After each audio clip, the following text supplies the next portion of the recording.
Hello and welcome to the video blog. It's Thursday, March 28th, and you are looking, not quite live, at a large box of albums. This is part of the Jim Hammersley donation to us. We gradually are bringing all of these things in, and this is a lifetime collection of vinyl LPs.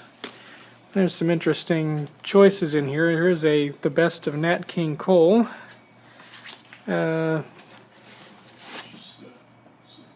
Benny Goodman, 6 albums, and a lot of other jazz and comedy albums. So I'm not sure what's going to happen to these yet, but we will keep you posted. We're thinking about putting them on eBay.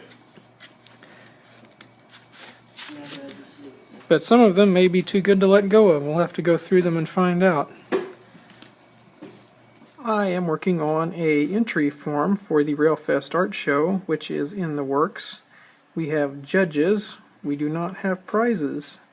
So time is of the essence on this, and hopefully we can get this out and start getting these passed out shortly. Yes, this is what it looks like. It's a baby monitor. And this is going to go in the office, hopefully so that we can move my desk into the office and still monitor the lobby, although I'm not sure that I want to hear what's going on down there many times.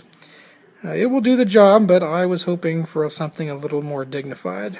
It was a busy day in the archives room today. We had a couple of folks in here looking at these Beta Sigma Phi scrapbooks for photographs. They are making a 50th anniversary video for that sorority, and we have a bunch of their scrapbooks that they've donated over the years. They are in that large plastic tub over there on top of the bookshelf. So I will have to get up there and put them back.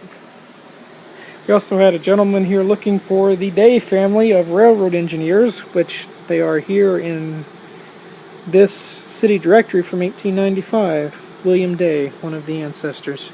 I know you all are wondering who let that castrated elf talk all the way through the video blog today, but no fear, here's Vince back to talk more about our railroad researcher.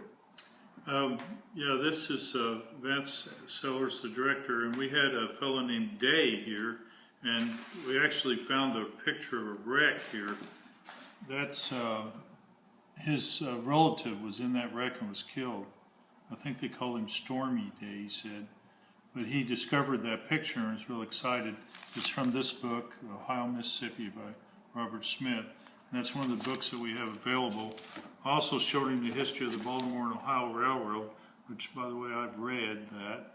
And he's going to come back and do more research on his family. That, if I understand correctly, his family moved here with the railroad from out east when they built the railroad after 1857, and they moved with the B&O to Indianapolis. They're on the south side. Beech Grove is where they moved their works up there. So that's an Amtrak area up there at Beech Grove. So they moved up there, and he's from Indianapolis, although he's been several different places.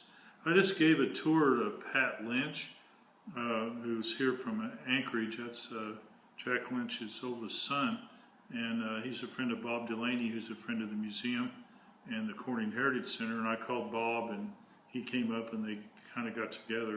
It was just kind of fun, and they got to do some visiting. But Pat was very impressed with the place. He's just here visiting family. I'll be heading back here pretty soon. So we had some time with Pat Lynch, and I showed him Catherine Brothers' books in the archives, which are very interesting for anybody that's got a Washington Catholic orientation. One of the interesting stories he told me, I believe it was his uncle and his aunt, lived on the West End, and his uncle was born in 1898, and it might have been his grandfather, I'm not sure, and he never had a driver's license, and he said he worked at the rail yard, and he walked to work, and he walked to church. And they would walk past St. Mary's to St. Simon's, because St. Simon's is the Irish church, and they wouldn't go into the German church. But as time went by, his grandmother or aunt was getting older and she didn't feel like walking all the way to St. Simon's, so she stopped off at St. Mary's, the German church, to go to Mass, and her husband would go on to St. Simon's. So he still refused all those years to go to the German Catholic Church. And that's a little bit of the story about the reason that there was a German Catholic Church and an Irish Catholic Church here in Washington.